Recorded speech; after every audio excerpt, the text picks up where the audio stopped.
You threw out a name that I think is really important to watch, which is Pete Buttigieg.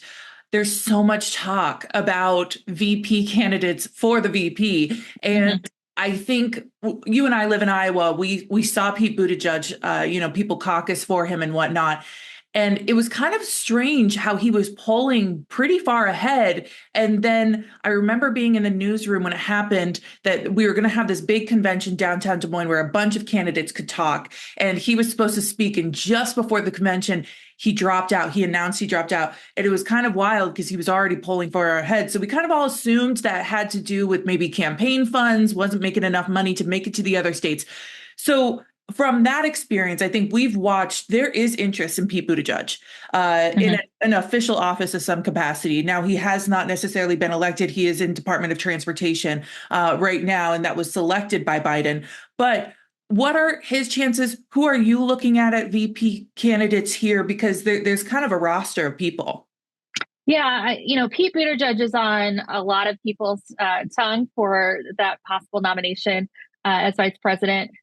Buttigieg is a great speaker. He is very relatable. He's younger. He and his partner are great on social media, great on media. I think that Buttigieg could be a really good pick for really engaging people and getting energy up, especially younger voters. Um, the downside, like you said, is that he hasn't held a national, federal level elected position. He was known as Mayor Pete when he was running for the vice presidency. So there's limited experience in that sense, though he has had to deal with a lot of things as Secretary of Transportation, airline outages, train derailments, all sort of stuff that he's had to handle and I would say, handled pretty well. Also coming from Indiana, he's coming from that kind of Rust Belt area and maybe could appeal to some of those voters in key states. I would say, though, you know, in modern elections, we haven't really selected vice presidential nominees based on where they're from or winning a state because kind of we've just got a handful of swing states at this point.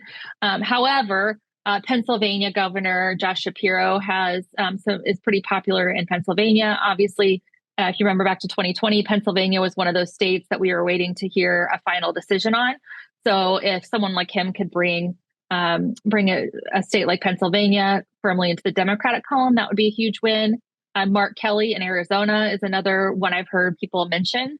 I question whether or not we want to, whether the Democrats would want to put him out of the Senate. That's a very contested Senate seat. So I don't know how great of a pick he would be, but I know they're vetting him. I think they just released a short list earlier today of some folks that they had, the Harris campaign had solicited materials from to start the vetting process. And so he was one of those as well.